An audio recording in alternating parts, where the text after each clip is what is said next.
tell me whether I have a training problem, a messaging problem, a team problem, an individual problem. Until I can diagnose what it is that I need to fix, then I can't just apply a kind of one-size-fits-all training solution, whether it's got AI in it or not.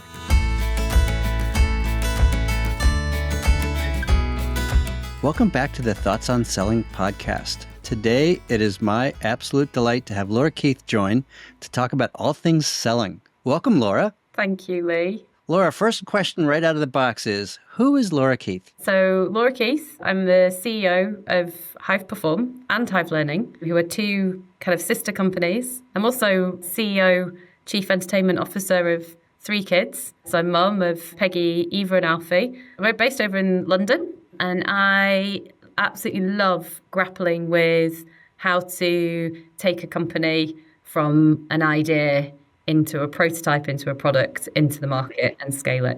So that's the stuff I love to do. So you're an entertainer and a builder. Yes. Yeah. Yes, Nice. I am. I'm a builder too. I'm not a maintainer. I'm an entertainer and a builder as well, not a maintainer. Yeah.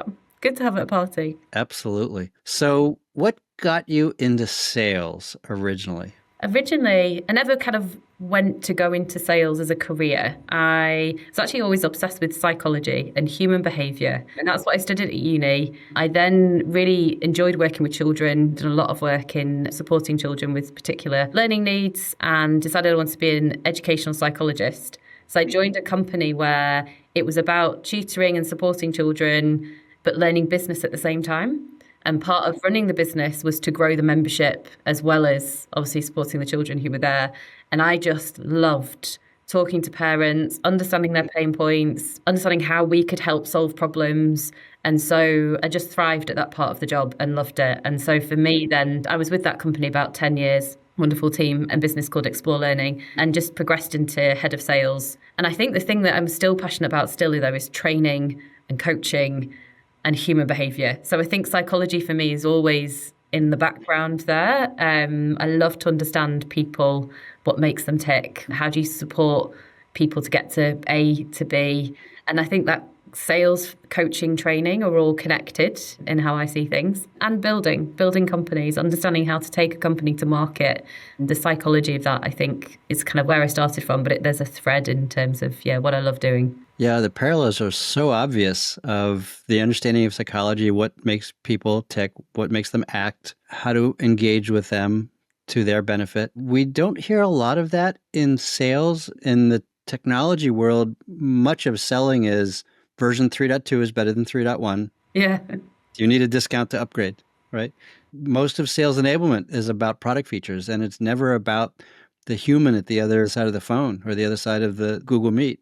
And those people have OKRs or KPIs or business goals or MBOs to achieve, and they don't care that 3.2 is better than 3.1. Will it help them improve their manufacturing quality? Will it help them improve their sales performance? Will it help them improve their customer acquisition rates? And we frequently lose sight of that as an industry. I think individually, you and I and many others fight the good battle. Yeah. But it's let's go update 10,000 files in Seismic. To what end? Yeah, I think there's a lot wrong with how we do it right now, for sure. I do think at the heart of, and I'm seeing a lot more of it recently, I think with AI and kind of how that's coming in and automating a lot of the role, I think I'm starting to see 2 trends emerge, which I'm quite excited about, from bringing that human element and kind of psychology back into it, which is the more we automate and the more we do, 2 things become really important, and they're starting to come through. So I'm hearing a lot about buyer insight and buyer intelligence. So the more we gather call recordings and call intelligence, revenue intelligence, the more we're starting to also gather customer and buyer intelligence. So I think we're starting to flip that mindset into, actually, it's the buyer that's more important. How are they thinking and how are they responding and how are they acting? For me, that's quite psychology. That's quite the skill sets that are coming to the forefront as we bring AI in, I think, for the human, become more about the science plus the art. And the AI is better at the science, and the humans have to know the science and the workflow. But the art is understanding your customer, understanding those moments when to ask the right questions, spending time really understanding what makes your buyer tick, what is their motivations, how do you get under the skin of what they need to do. And so I'm quite excited. I actually think there's potential for the industry to really shift into much more of a psychology-led way of doing sales. I don't know if you agree with that, but I'm seeing kind of the buyer intelligence and what humans are going to have to lean into more being those types of things more than the process-driven side of sales, which sometimes I think our industry does fall into. And like you said, version 1, version 2. Yeah. Yeah. I don't know if you're seeing as much of it in, the people you're speaking to at the moment, Lee. So, Laura, I'm not sure I'm as optimistic as you are. Yeah. I wish I were. 20 years ago at a strategy session, one of my clients asked this question: what do we need salespeople for? The question he asked was designed to make people think as opposed to actually pose the possibility. And we could ask that question today: what do we need salespeople for? If we can train LLMs to identify ICP, to go out and scrape LinkedIn, which LinkedIn won't let you do, but scrape LinkedIn, and come up with the buyer persona, their care-abouts, their language of value, and tailor the AI conversation to that buyer, why do we need a human in the loop? I had a conversation about this last night where I actually think the human element almost then becomes the value add. So in a world where you send so much stuff in an automated digital way, your LinkedIn box is rammed. I can't even look at it now. My email box is protected and everything just gets filtered straight out. So getting on the radar in a very busy market where automation and personalization is at scale with tech, is the edge not offline and people? And therefore, we were talking about it from a content production on TV perspective and books. And now obviously there's, you can create AI generated books. So the author writes one book and then you kind of generate another 10 follow up. And is not the value then the premium going to be the actual human written version of things or the human led edge of things? I don't know. I see a world where I think it becomes humans are really productive. They're going to work hard to find the edge and to find their value. And I think we'll find it in sales. I don't know exactly what that's going to look like for sure, but I think it might become the premium. It's fun being along for the ride, let me put it that way. A number of years ago, I had a conversation with a key account director who had just been assigned to an account. He had not been a CAD before, and my job was to help make sure that the key account program worked well. So I was on a half dozen key account teams calling on some interesting organizations. And this particular director said, my job is to fulfill demand, not create demand. And he'd come from a database licensing background where this was at Oracle. People needed Oracle. They couldn't get off of Oracle. They had to buy, they had to rebuy, they had to renew, they had to sign the ULA every 3 years. And his perspective was it's his job to fulfill that demand. And I said, John, if that's true, you would be a fax machine. Your job is to help your account see different ways of running and managing and operating their business to their gain, ways that they didn't know of before, helping them to realize there are things that they don't know, right? A CIO once asked me, help me see around corners. Help me understand the things that are coming up at me that I don't even know to look for. And so I agree with you. I think we're going to see an increase in professional effectiveness, professional sales effectiveness, and professional skills for a small part of the sales marketplace. People who are motivated to study human behavior, people who are motivated to go practice skills on an improv stage on weekends, people who are good listeners, people who take the output from a chatbot or a chat GPT and then think about what that means as opposed to repeating it to their customer. And then at the other end, the people who aren't adding significant personal value, they are going to be replaced by those, I'll have my AI bot call your AI bot and they'll work out a deal for 50 servers or 100,000 this or 8 gigabytes of that or whatever, right? So I think we're going to see more bifurcation, more polarization in the market. Yeah, I agree with that. And I love your example of the Oracle rep and, that ability to educate, to challenge, to push your customer in a direction they hadn't seen before. I think, yeah, those kind of skills are premium. And yeah, you're right. That kind of polarization, I think you definitely will see happen. Everyone's going to have to up the game or you're out, for sure. And I think the most valuable skill will continue to be listening. What's the customer up to? How does this fit into patterns that the rep has seen before with other customers? Because if I'm implementing a new AI system to improve sales effectiveness, I've never done that before. My vendor's done it 100 times. The salesperson there has done it 100 times. They've seen how it works. They know what expectations is set. They know how long it's going to take. They know, here's a really important phrase, they know the change management necessary. From my perspective, Laura, sales is all about change management. It's how do we get people from where they are to where they need to be.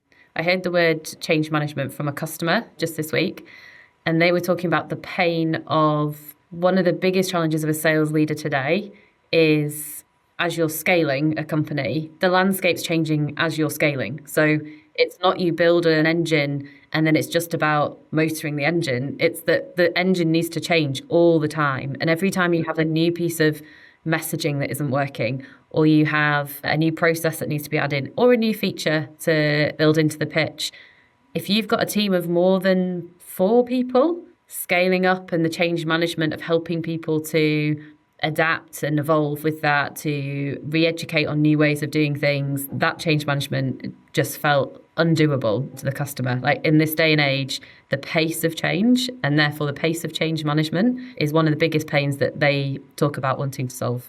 So Matt Dixon took a snapshot in 2020 of the selling environment. We had gone from mostly live in-person and phone call meetings to mostly Zoom. And Matt was able to take tens of thousands of hours of recordings and analyze what's going on in the selling environment today, right? We didn't have that kind of data before. We had little touch points along the way, and Matt reset our expectations of how should people be selling today. It's not about fear, uncertainty, and doubt. It's not about providing information. Customers are drowning in information. What they need is help making decisions, help moving forward, because no decision is safe. No decision is a safe decision. A decision can be risky. If only, Laura, there was the ability to capture what's going on today in the selling environment. If we could look into CRM and call recordings and say, these are the changes that are happening today. What do you think? Would that be useful? Well, I hope it's useful. That's the exact problem we obsess over. So at Hive Perform, the problem we love, we are working really hard with a great set of customers to try and solve, is if you could leverage all of your call intelligence, email intelligence, if you can map it to what great looks like in your business. So like what are your sales processes, methodologies, but also what's your messaging, what's your core product marketing messaging that your reps need to understand? What's your ICP? What are your customers, common objections or questions that they're going to ask? And then have all of that played back to you in a way that helps you to then add the human element of making better decisions on, okay, subjectively, I felt like the customer was here, but objectively, the data is showing me that this is how the customers responded. That the change that you see in how you run SQL to close is that everything then becomes objective.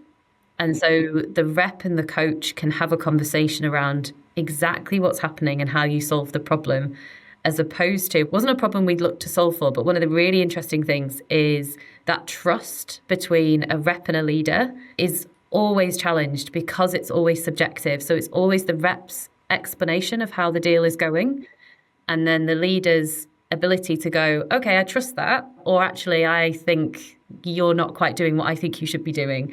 And so as soon as you remove that and put objectivity and data in the way, the conversations become highly collaborative.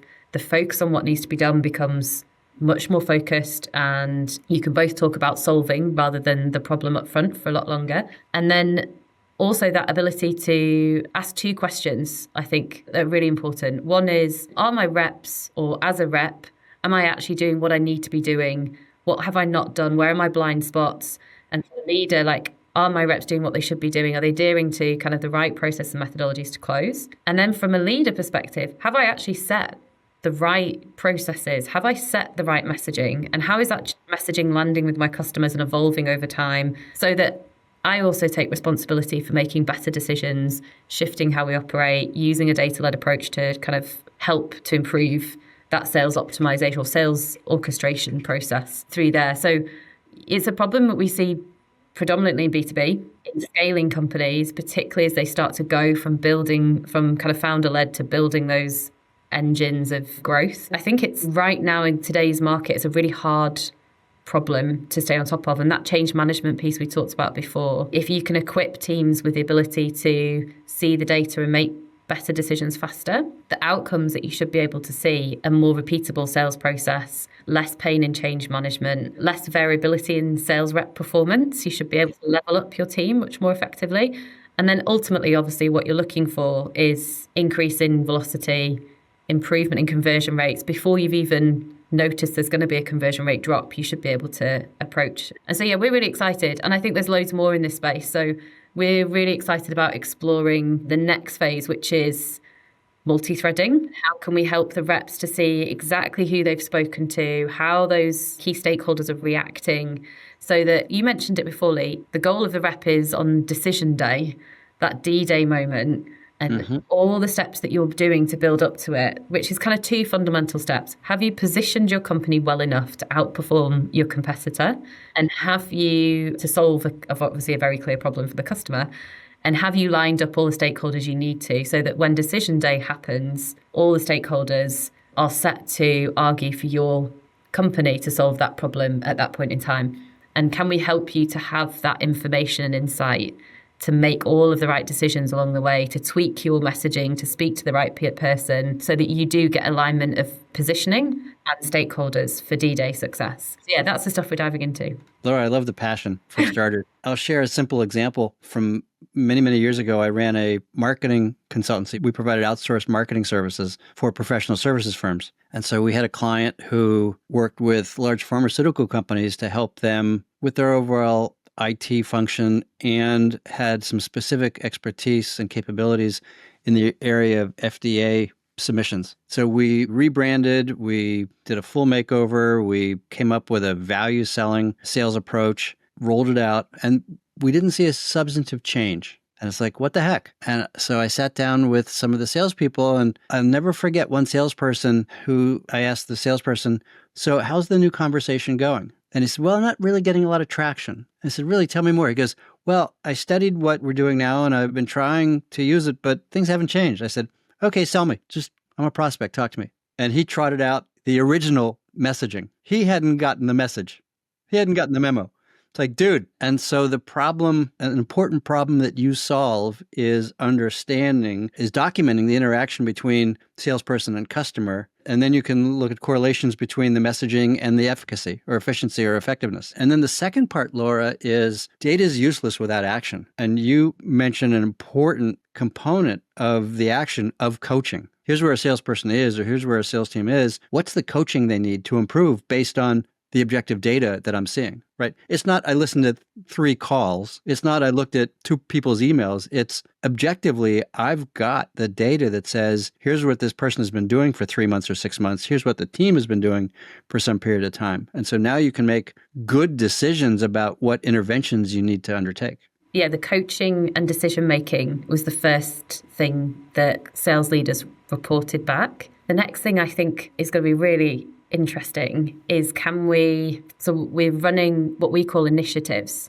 So now I've identified that this particular rep, every time they are doing the demo phase of the sales process, they keep not either messaging or positioning in the right way. They also aren't particularly good at talking to outcomes and customer case studies in that particular bit. I've seen that behavior repeated enough times to know that this is not a one-off. And so I can see that in the data. And so actually then what we're looking to do is set off an initiative. So sales rep A, every time you have a demo call coming up, we're going to remind you before that demo call, these are the key things. Just a reminder, like you've got this call coming up, these ones are demos. So not every time they've got a call, a specific call that's a demo. These are the skills that, we've agreed that you're going to be working on. So it's just a Slack message or an email. And then after that call, here's your fast feedback. Here's actually great. You've improved. You've done these two things. We still need to get into the detail a bit more around X, Y, and Z. And then actually, here's your coach. So if you want to go and practice, go and have a practice. But also all of that insight's got to loop back up to the leader so that I think that human element is still there. So that when you meet them in the one-to-ones, what are you working on right now? What are the things that the data is telling you you're struggling in? Do you agree with that? How are you looking to improve? Where can I help you? Do you want to run? Do you want to pitch to me? Do you want to practice? And I can see it a bit more. And so there's automation in there. There's human in there and there's data in there. And it's how do we get the three of those things working? The one thing I mentioned at the beginning, I'm the CEO of Hive Learning and I'm the CEO of Hive Perform. And Hive Learning is a fantastic business, but traditionally we would always look at training as that linear thing of like, if there's a problem in the sales team, everyone needs to learn it. And we're gonna hit you up with some information. We're gonna hope that you've put it out in the field. And so what this is looking to do is completely flip that on its head and go, we know exactly what you need to work on. We know you're not going to go and spend hours practicing. So we're going to try and meet you in the deal flow. We're going to try and meet you where you're at and we're going to try and solve that problem with you. And we're going to work with you throughout the month to improve those skills. We're going to give you options to practice. We're going to give you fast feedback. We're going to bring your sales manager in and help you to kind of form your one-to-ones more effectively for kind of human-to-human coaching. And then the output of that is performance improvement or performance measured improvement over the month. I love the ability to see on an individual rep basis where their skills are strong, where their skills are weak, or at a team basis, at a regional basis, at a training basis, right? We brought in a team of trainers and trained the East Coast. We brought in a different team of trainers. They trained the West Coast or enablement. And so now you can do a root cause analysis of what's working, what's not working, and where does a targeted intervention need to happen. I wish I had that at both Oracle and then at Google. In both of those organizations, we were shooting from the hip, right? So at Oracle, the field enablement team was embedded with the sales organization. So we lived and breathed and ate with the salespeople, and we saw a lot of what they needed. At Google, we did it globally, and we didn't have that same level of visibility because we weren't embedded in the field. And so for a sales organization of 10,000 people, we were kind of guessing about what we needed to do. And that's not the most effective way to apply scarce enablement resources or coaching resources. And so the ability to identify at the individual or segment level, group level, or skill level, it's mind-blowing how much more powerful that can be. Yeah. Do you know what you reminded me, Lee? That story of one of the main reasons why we kicked off in building Perform in the way we did was a very sobering moment for me with a good friend of mine and my previous manager, a guy called Pete Blackburn, who works for a different organization now. And I was like, can I pitch you what we're doing? Can I tell you a little bit about the idea? And at this point, it was putting AI over training. So it was like an AI coach, an AI content designer. I kind of pitched the product, really excited, passionate as always. And he just looked me in the eye and he was like, stop pitching me a training problem when you can't tell me whether I've got a training problem or not. Tell me whether I have a training problem, a messaging problem, a team problem, an individual problem. Until I can diagnose what it is that I need to fix, then I can't just apply a kind of one-size-fits-all training solution, whether it's got AI in it or not. And that was kind of that moment where me and Max, our CPO, and the rest of the team kind of all went into kind of war room planning mode and went, do you know what, he's right. And data is the answer. And so this was a good year and a half, 2 years ago now. And that's when we were like, we need to diagnose the problem first. And then we can use AI to meet the rep or the team or the leader where they're at and then solve the problem properly. And so we shifted from answering the question of how do I help train a sales team to perform better to how do we help sales reps close more deals.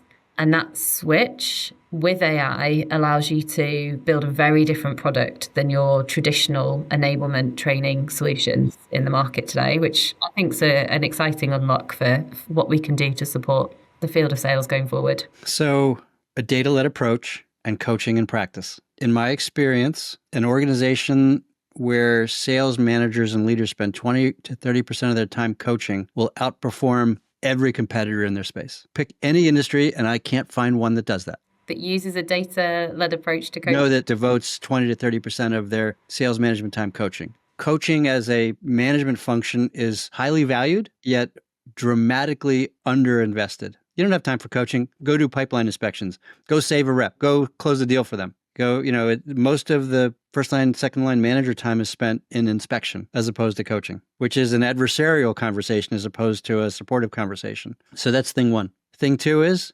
practice. Typical professional athlete spends 90% of their time not playing, but practicing. Most professionals, if I'm going to paint a room, I'm going to spend 90% of my time not painting the room. I'm going to spend 90% of that time preparing to paint the room, of sanding and spackling and covering furniture and all that, but doing the preparation. We don't have that same approach in B2B sales. We say, go out and practice on your customers. Tell us how it went.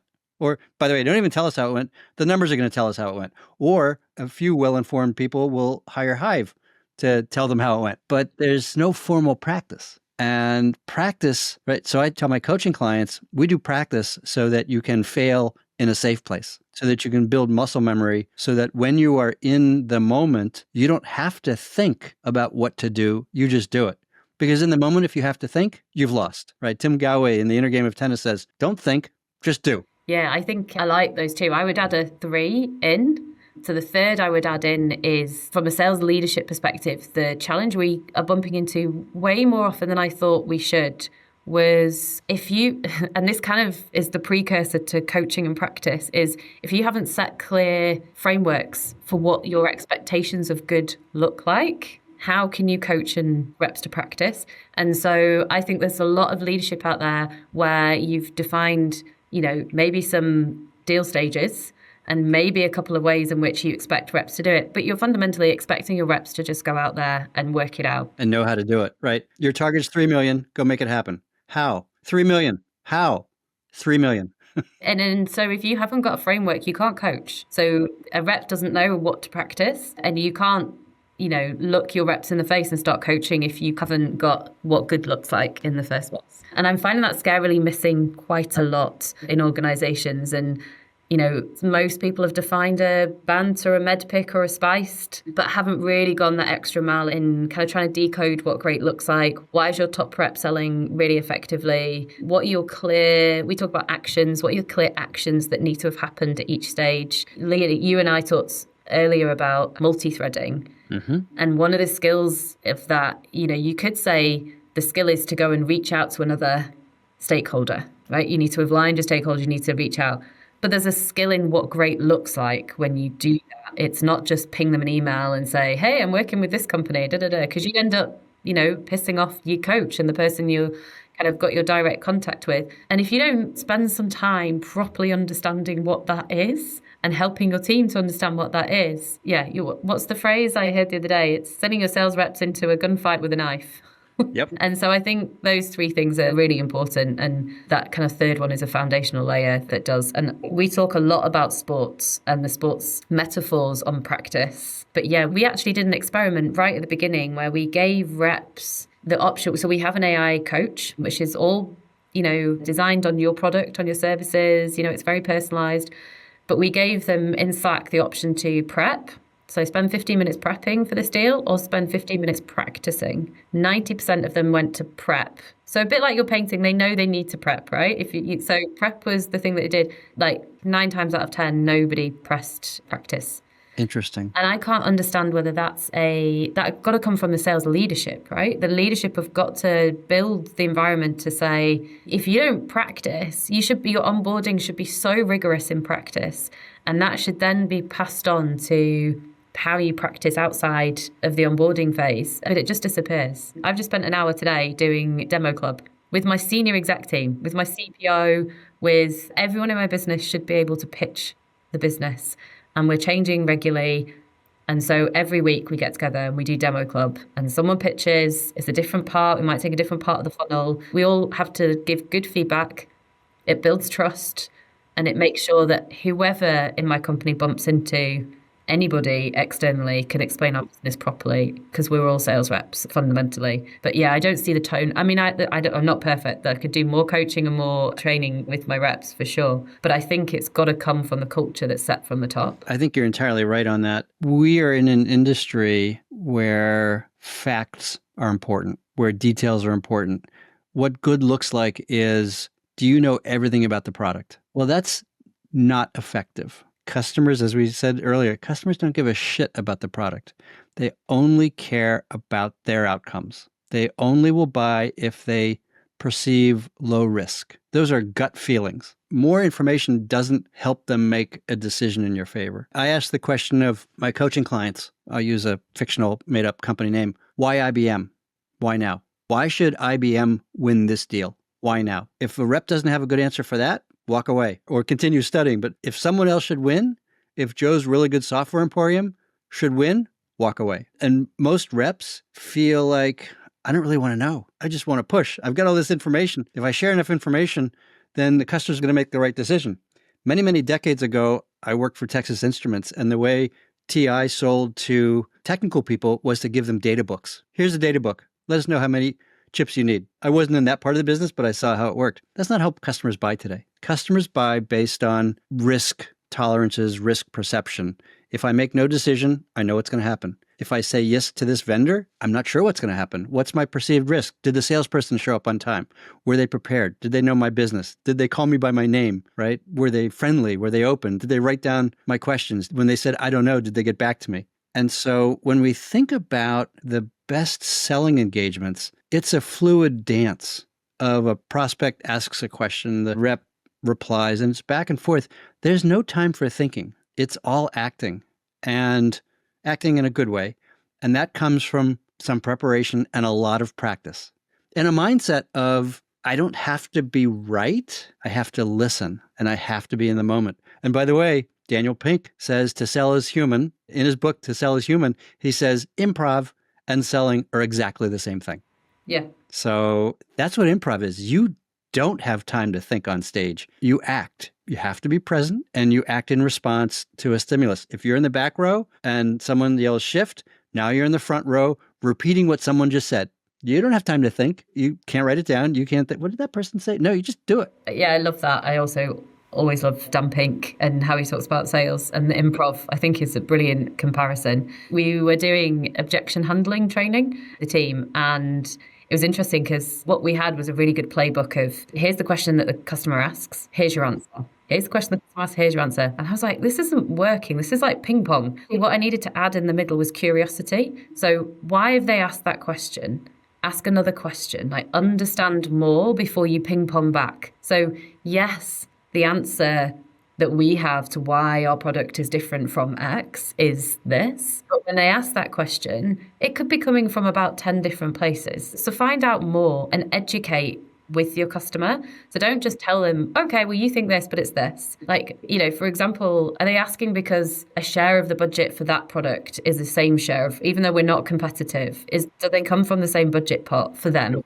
And if it does uncover that and work out, okay, well, there are 2 or 3 different ways you can look at this. And if you did it this way, this would be the outcomes. And if you did it this way, and allow them to then come to the decision as to where they want to go and what's the right thing for them. So help educate and pull them along the journey with curiosity rather than ping pong objection handling. And I think that's sort of similar to what you were saying in terms of, I suppose it's the skill of improv is don't have to just ping pong and answer back. Like the skill of improv is to explore the question out loud with the customer and not be scared to do that. Yeah, in improv, every statement is an offer. Yes. We're not doing that right now. I hear that from a lot of my customers. Are we thinking that at some point down the road this might be more important, or perhaps you're just not seeing the business impact, as opposed to, well, you really should, or well, I'll drop the price, right? There's a lot of financial deal creation through discounting, and I've seen that very much not work. Because ultimately, if I'm buying a $50,000 application or $1 million application, the acquisition cost is a small part of my total cost of implementation. And so saving 20%, big deal, right? You're not saving me anything on the implementation. And by the way, if you cut the cost, do you not trust your product? Do you don't have full faith that it's going to deliver? Why are you reducing that part of the risk for me? Are you actually not reducing risk? You might be increasing the perceived risk. Yeah, exactly. It's crazy times, Laura. And I love your introduction. You came from a psychology background. I have an economics background, and I spent some time in the psych lab. By the way, not as a patient, Just to claim. Not as a subject. At least you've highlighted that one. So for me, economics is a study of human behavior, why people act the way they do. And sales is exactly the same thing. And sales management should be exactly the same thing, along with the perspective of what good looks like. We touched on a couple of really interesting points. One is a data-led approach, right? So without knowing objectively what's going on, where do you fix? So a data-led approach is critical. Again, at Oracle and at Google, we did it by gut feel. We knew what worked by and large. So across the board, we used kind of a peanut butter approach, and that kind of worked. If I had been able to target individual managers, individual reps with very focused interventions, we could have improved performance even more. And then coaching and practice and coaching. They go hand in hand. Without coaching, practice is less useful, right? If you're not getting input on what good should look like or what good does look like, practice can be less effective. So I love that you are supporting sales leaders and sales management with the coaching and practice support, because that helps. What else should we talk about? Or does that cover it nicely for now? I think that covers it nicely. I think otherwise we're going to dive into another deeper conversation. I think data is critical. Coaching and training is about performance. I think that anecdote you use about sport is just key. In it is bonkers if we're spending 90% of the time doing and 10% practicing, when if you want to improve, you have to. And you can see that now more than ever. So if we pull it back to the times we're in and how times are changing, those that don't adapt and practice and improve and think about what those human skills are going to be out of the game. Those that want to practice, to learn, to improve, to put themselves right at the forefront of understanding their customers are going to be the ones that win. And so without coaching and training, either the person, the team, or the business are going to fail that S-curve and going to end up being left behind for sure. So I think the context of the time that we're in puts those two so much more on a pedestal of what needs to be done to kind of iterate and move forward. Yep.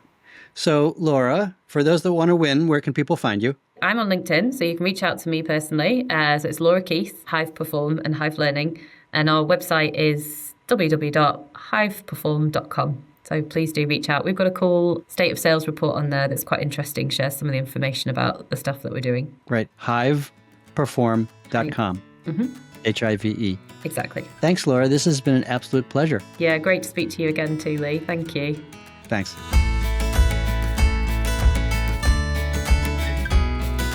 Another deep dive into the topic of sales excellence and the performance mindset. If you found this conversation interesting, I would appreciate it if you would share the podcast with a coworker or two. And to explore this topic in more depth, send me a note via the contact form on podcast.thoughtsonselling.com or find some time for us to talk at meet.acellergroup.com. Thanks.